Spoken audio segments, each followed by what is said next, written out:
Members, the ayes are 98, the noes are 22. The question is agreed to. Waitaki District Council Reserves and Other Land Empowering Bill, third reading. Call on private and local order of the day number 2.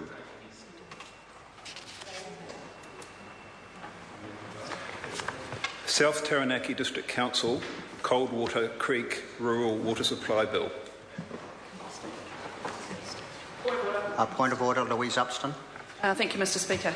I seek leave for this debate to be taken as one part and for the questions to be put separately at the debate's conclusion.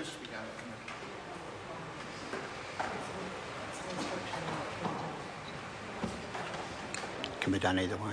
Well, leave has been sought for that purpose, that there will be one debate and taken as one question. Separate questions. The debate be taken as one question and then the votes taken separately. Leave is sought for that purpose. Is there any objection? There is no objection. I declare the House in committee for consideration of the South Taranaki District Council Cold Creek Rural Water Supply Bill. Mr Chairman.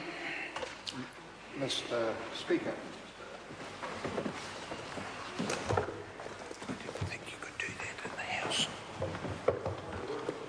A point of order, Honourable Trevor Mallard. Mr Chairman, it's traditional when we are in committee for the member in charge of the bill to, or some other member. Yeah, we need someone. I haven't started yet, and I was. Well, I just. We you need can't start, Mr Chairman, until someone in the National Party wakes up. Member to take the chair, please. Mr Ockenvold was. Yeah, thank you.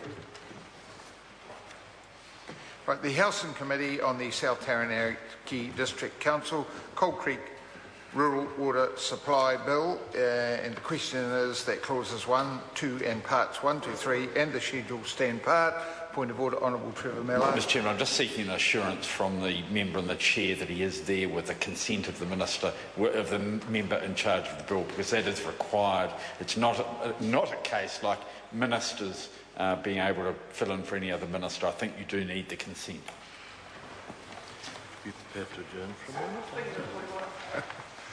a minute? Assurance that the member in charge of the bill has permission for Mr Ockenvold to He did chair the select committee process. We take the whip's word for that. We'll take the whip's word for that. So, is some member seeking the call? Honourable Tariana, no, where are we? Honourable Tariana Turia was seeking the call earlier. Honourable Tariana Turia. Thank you, Mr Speaker. I rise to respond to the specific clause 5.2a in part 2 of the bill, which deals with the process for obtaining authorisation to proceed with the transfer. This is an important part in that it states the Council will comply with due process if it has consulted on the proposed transfer with every iwi authority in relation to each iwi whose rohe comes wholly or in part within the scheme distribution area. As the local member, I am obliged to inform the House that the local iwi are absolutely opposed to this bill. There are 2 very strong statements of objection that I wish the House to consider before I even proceed with the range of arguments we have eloquently and consistently put before the Select Committee and therefore the wider Parliament. Ngā Pari Nui, the Tumu Wakarai of Te Runanga o Ngāti Ruanui Trust, forcefully put the case saying water is a fundamental cornerstone for iwi and one that must be worked through together with iwi. There has been no meaningful engagement about this bill with iwi, and for that reason the bill should be rejected. This lack of meaningful engagement is a key theme that has been reiterated through other submissions, including from Ngā Hapu o Ngā Ruahine and the Taranaki Iwi Trust. Of particular objection is the fact that Taranaki iwi were not consulted, engaged or involved in the development of this bill. The submissions describe the process as unacceptable, that mana whenua were not involved in the decision that led to the development of the bill or in the crafting of the bill itself. The offence taken is blatantly apparent. As a supposed treaty partner, and we talk a great deal about treaty partnerships here in this House, they should have been informed and given an opportunity to fully understand the decision before the introduction of the bill to the House, given the significance that we understand of iwi in terms of their relationship with water. And I want to just expand on this point, how the treaty applies to this bill affecting a rural water supply scheme. It is all about location. This scheme is located right within the Taranaki iwi area of interest. This is a consortium of 8 iwi in Taranaki who exercise mana whenua and mana moana within that rohe. These iwi have been kaitiaki of the whenua and the moana for generations, and with that comes inherent responsibilities to preserve and protect their whenua, moana and taonga.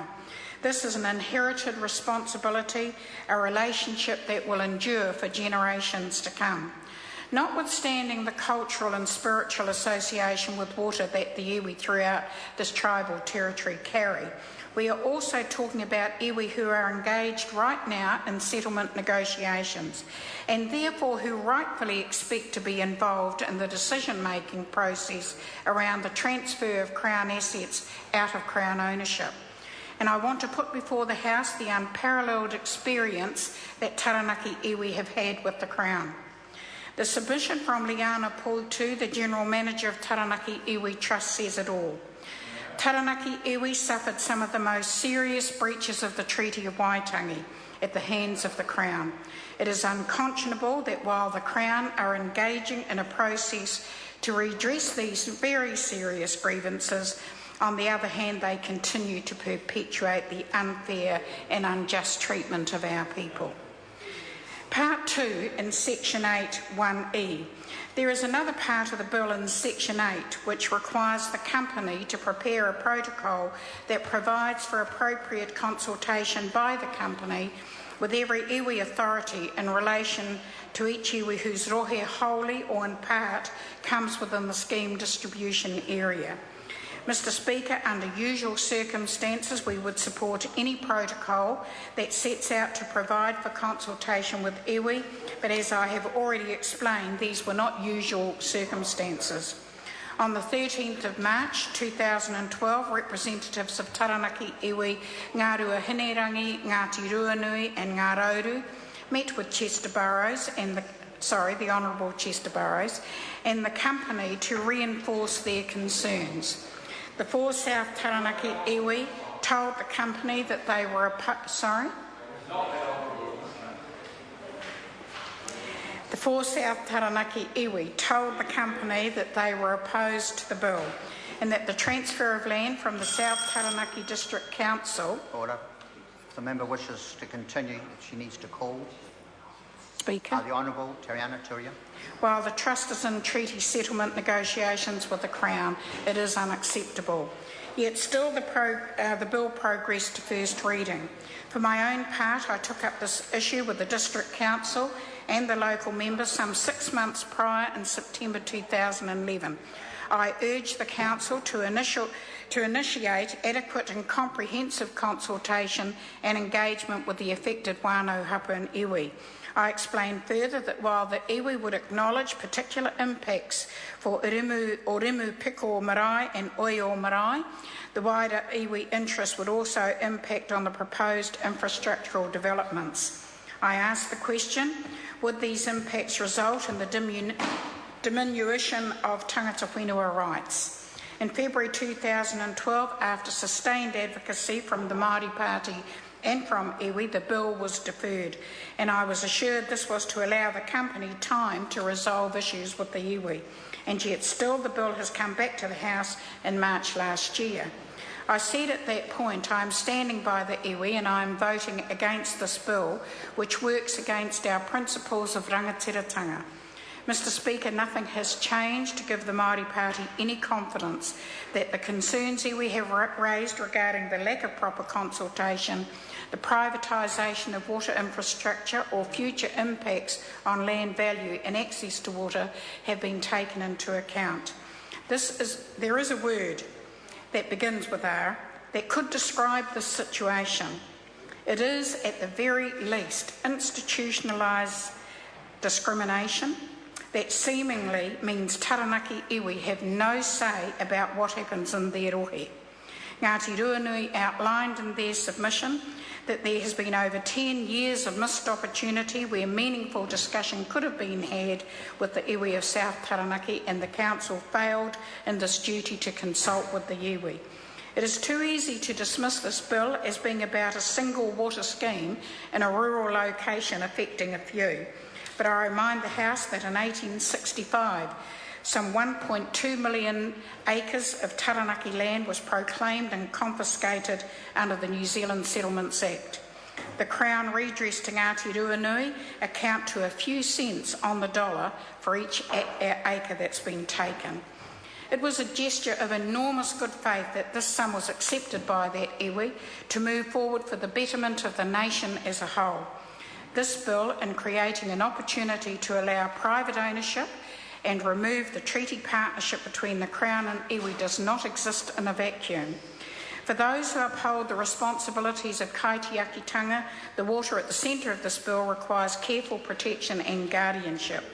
Lest we forget the Supreme Court case happening just across the road, the management of water resources is fundamental to iwi. Parliament must not act today in a way which undermines the treaty relationship and adversely impacts on the water legislative landscape before the collective tribal discussions can be held at Maunga Taranaki and the precious water resource which flows from it. The Māori Party wishes to register its objection to this bill and will continue to stand alongside of the iwi of Taranaki in opposing this legislation. The Honourable Damien O'Connor. Yeah.